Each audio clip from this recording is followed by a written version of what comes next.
আজকে আদালতে আমির খানের ওপর অভিযোগ হলো যে ইনি হলেন সবচেয়ে বেশি চালাক।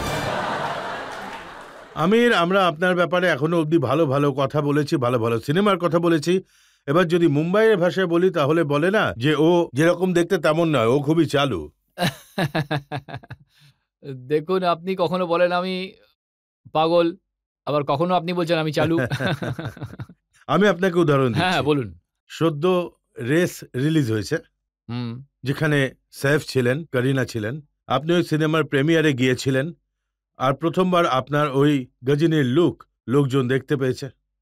তো ওতে ওই সিনেমার পাবলিসিটি তো কিছুই হলো না, সব অ্যাটেনশন তো আপনার দিকে ঘুরে গেল। আচ্ছা, গজনী সিনেমাটায় আমার দুটো লুক আছে। একটা তো যেটাতে আমার চুল আছে নর্মাল, যেটা সঞ্জয় সিংহানিয়া। তারপর একটা দুর্ঘটনা ঘটার পর জীবনে তারপরও ওর একটা চেঞ্জ লুক আছে, মানে ন্যাড়া হয়ে যায়, মাথায় দাগগুলো থেকে যায়। তখন অর্ধেক সিনেমার শুটিং হয়ে গেছিল, যেখানে চুল নিয়ে শুটিং করেছিলাম, ক্যারেক্টার ছিল। তারপর আমি ন্যাড়া হলাম। ওই সময় রমেশজি, যে হলো আমার বন্ধু, রমেশ তরানিজি, উনি আমায় ফোন করলেন যে আমার সিনেমার প্রিমিয়ার আছে রেস, আপনি অবশ্যই আসবেন। উনি বারবার ইনসিস্ট করছিলেন, আর অনেকবার এরকম হয়েছিল যে আমি যেতে পারিনি ওনার পার্টিগুলোতে, ওনার ফাংশনে। তাই আমি ওনাকে প্রমিস করেছিলাম যে আমি অবশ্যই আসব। কিন্তু তার একদিন আগে আমি ন্যাড়া হয়েছিলাম। তখন আমার কি করণীয় ছিল বলুন? তাই এতে এটা কোনো স্ট্র্যাটেজি ছিল না, না? একদমই স্ট্র্যাটেজি ছিল না। শাহরুখ খানের সিনেমা রব নে বানা দি জোড়ি, ওটা রিলিজ হলো। ওখানে অনেক কসরত করে উনি নিজের লুক চেঞ্জ করেছিলেন।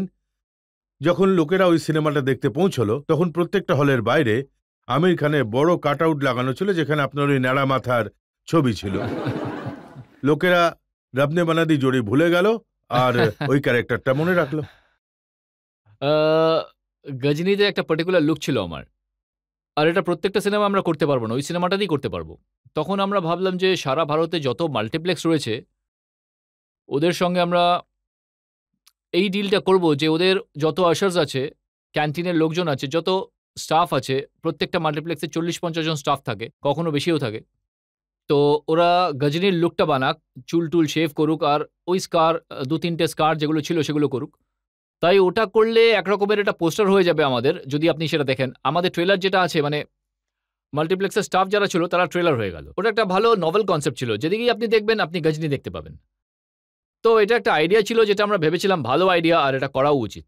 আর স্বাভাবিকভাবেই এটা আমরা সিনেমা রিলিজ হওয়ার আগেই করব। তখন আমাদের সিনেমা রিলিজ হওয়ার 2 সপ্তাহ আগেই শাহরুখের সিনেমা রিলিজ হওয়ার ছিল। তাই আমরা এতে, মানে আমরা শাহরুখের এগেইনস্টে এরকম কিছু করতে চাইনি। আমরা আমাদের সিনেমার প্রমোশন পাবলিসিটি করছিলাম। আমি শাহরুখের বয়ানও দেখেছি। শাহরুখ বলেছিল আমি এত বড় ব্র্যান্ড, তাই সেটারই ব্যবহার করতে চেয়েছে আমির খান। যখন আমার সিনেমা এসেছিল তখন ওখানেও পাবলিসিটির জন্য ব্যবহার করেছে। ভালো কথা তো, শাহরুখ আমাকে হেল্প করেছে, এটা তো ভালো কথা, তাই না?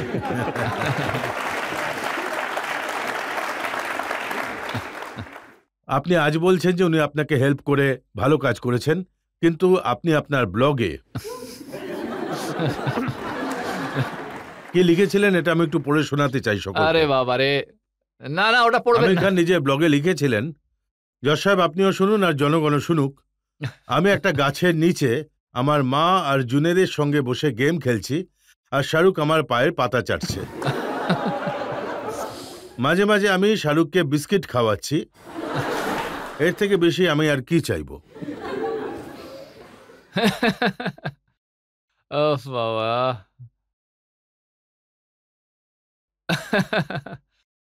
এখন আর আমি কি বলবো রাজতজি।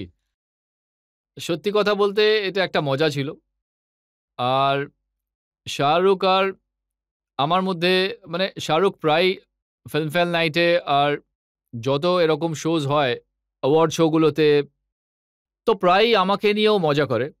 আর আমার ভালোই লাগে, ও আমার বন্ধু, বন্ধু আমাকে নিয়ে মজা করবে না তো কে করবে? কাকতালীয় ব্যাপার যে আমরা একটা বাড়ি কিনেছি পঞ্চগানিতে, কিরণ আর আমি।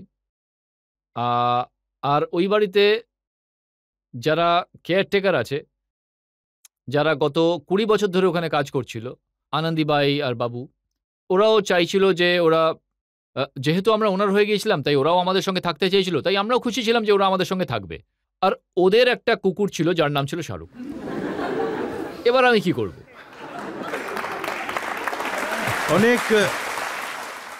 অনেক সিনেমা আমরা দেখেছি যে ভিলেন বলে তুই যদি এটা না করিস তাহলে আমি তোর নামে কুকুর পুষবো। তাই আচ্ছা, যখন আমি বাড়িটা কিনলাম তখন আমি জানতামও না যে আমি এই বাড়ির সঙ্গে সঙ্গে একটা কুকুরও কিনছি। আমি একদমই জানতাম না। তো যখন আমি কুকুরটাকে দেখলাম আর ও খুব হ্যান্ডসাম ছিল। আরে হ্যাঁ,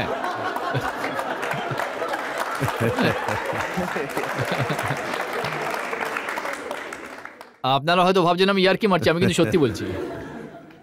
তখন আমি ওর নাম জানতে চাইলাম আনন্দী বাইকে, ওর নাম কি রেখেছো? ও বললো শাহরুখ। তখন কিরণ পাশেই বসেছিল। কিরণ বললো অদ্ভুত নাম রেখেছে শাহরুখ। জিজ্ঞাসা করলাম তুমি এরকম নাম কেন রেখেছো শাহরুখ? ও বললো যে এই বাংলোটায় কয়েক বছর আগে একটা অ্যাড ফিল্মের শুটিং হয়েছিল, ওখানে শাহরুখ স্যার এসেছিলেন, আর ওর কোনো অ্যাডের শুটিং হয়েছিল বাংলোটায়। ওই দিনই আমরা এই পাপিটাকে আমরা বাড়িতে নিয়ে এসেছিলাম, আর আমরা শাহরুখের খুব বড় ফ্যান, তাই আমরা এর নাম শাহরুখ রেখেছি। তো ওরা এটা রেখেছে কারণ ওরা শাহরুখের বড় ফ্যান, আর শাহরুখের ওই দিনকেই কাকতালীয়ভাবে ওখানে শুটিং চলছিল।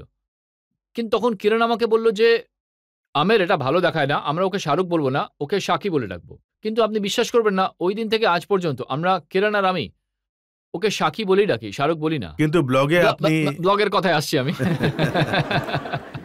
একদিন আমি সত্যি এভাবে বসেছিলাম মায়ের সঙ্গে, জুনেদের সঙ্গে, বাচ্চাদের সঙ্গে।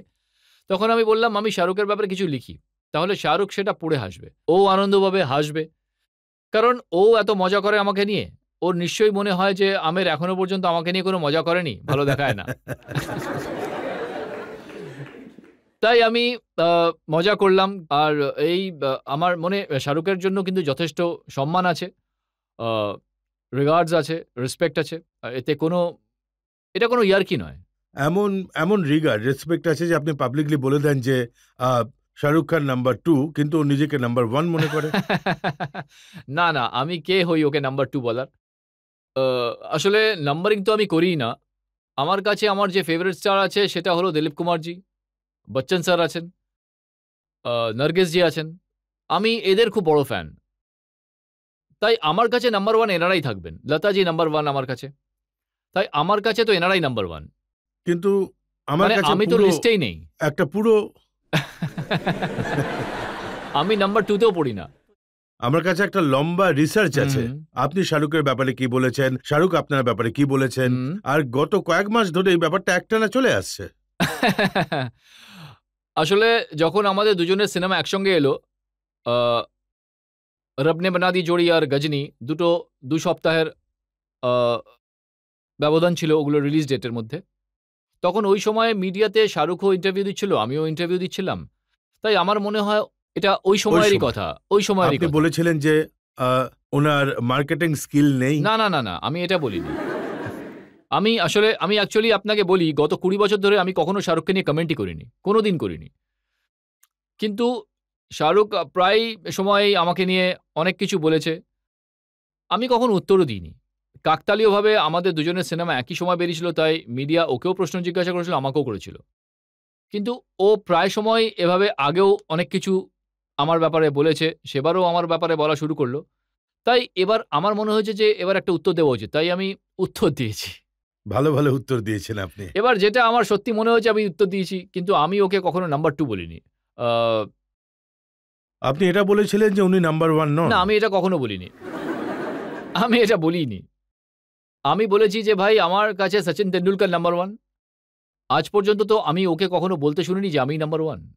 আমি এটা বলেছি। ওনার ছেলেমেয়েরা কিন্তু আপনার বড় ফ্যান ছিল, আর যখন আপনি এই কুকুরের ব্যাপারটা লিখলেন তখন ওরা আপনার উপর রেগে যায়। হ্যাঁ হ্যাঁ, দেখুন আমি শাহরুখকে খুব সম্মান করি। বিশেষ করে আমি শাহরুখকে এই জন্য সম্মান করি কারণ he is really a family man. He is always looking after his children, his wife, his sister, his family. I really respect him for that. আমি খুব সম্মান করি শাহরুখকে। তাই যদি আমার তরফ থেকে এরকম কিছু হয়ে থাকে অজান্তে, যার জন্য ওর বা ওর পরিবারের খারাপ লেগেছে, তাহলে আমি তো নিঃস্বার্থভাবে আমি ক্ষমা চাইছি শাহরুখের কাছে, ওর ফ্যামিলির কাছে, কারণ আমি কারোর মনে কখনো আঘাত দিতে চাই না। যতদূর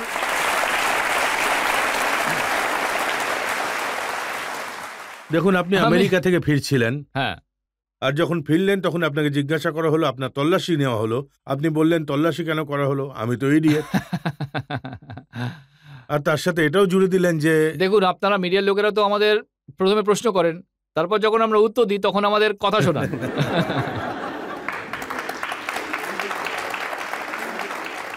আমি এয়ারপোর্ট থেকে বেরোনোর সময় কেউ যদি আমাকে জিজ্ঞেস করে যে আপনার কি তল্লাশি হয়েছে, তখন আমি বলবো নো কমেন্টস, না হলে কি বলবো। তাই আমি বলেছি যে না, হয়নি। কিন্তু কেন হয়নি? আমি আমি 8 ঘন্টা ফ্লাইটে বসে এসেছি আর আমাকে কেউ জিজ্ঞেস করছে তল্লাশি কেন হয়নি, তখন আমি উত্তর কি দেব? তাই আমার তখন যেটা মনে হয়েছিল আমি সেটাই বলেছিলাম যে হয়নি, কারণ আমি ইডিয়েট, কারণ আমার মতে ইডিয়েটদের তল্লাশি হয় না। আপনি সাথে এটাও বলেছিলেন শাহরুখের এই জন্য হয়েছে কারণ ও নিজেকে খুবই ইন্টেলিজেন্ট মনে করে, এটা তো বললেন না? না, না।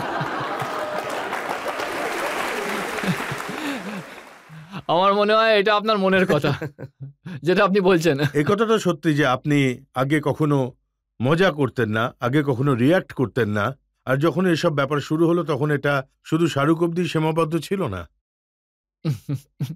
আবার কি বলেছি আমি? সলমানের ব্যাপারে আপনি কি বলেছিলেন?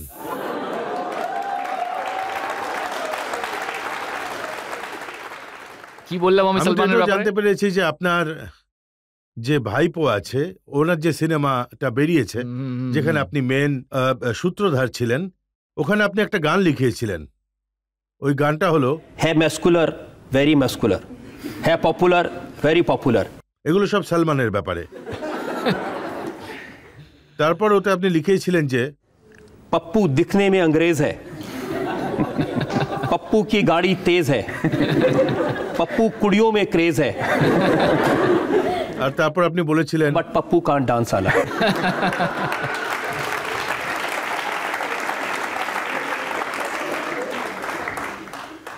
দেখুন, এটা সত্যি যে এই সিনেমাটা আমি প্রডিউস করেছি, আর এই সিনেমাটায় এরকম গানও আছে, কিন্তু এটা সলমানকে নিয়ে একেবারেই না।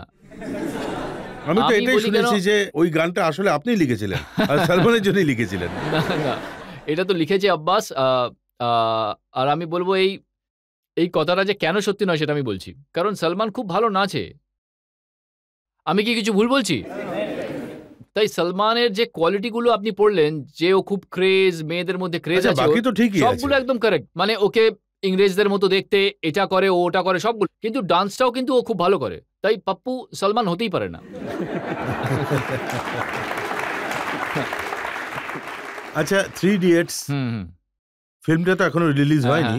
কিছু ভেতরে কিছু লোকজন আমায় বলেছে যে ওখানে আপনার সাথে করিনা কাপুরের একটা লম্বা কিসের সিন আছে। আরে বাপরে! আর যে বলেছে সেটাও বলেছে যে ওটা এমন একটা সিন যেটা সাইফ আলী দেখলে বড় ধাক্কা খাবে। আচ্ছা, আমি আসলে একটা প্রশ্ন আমি করতে চাই। এই সব কথা আপনারা কিভাবে জানতে পারেন? এই সিনেমাটা তো এখনো রিলিজই হয়নি, তাই এটা আপনি কিভাবে জানতে পারলেন? ওনার হাত খুব লম্বা। হ্যাঁ, কিভাবে? মানে আমি অবাক, আপনি কিভাবে জানতে আপনাকে পারলেন? বলুন তো কতটা লম্বা ওটা।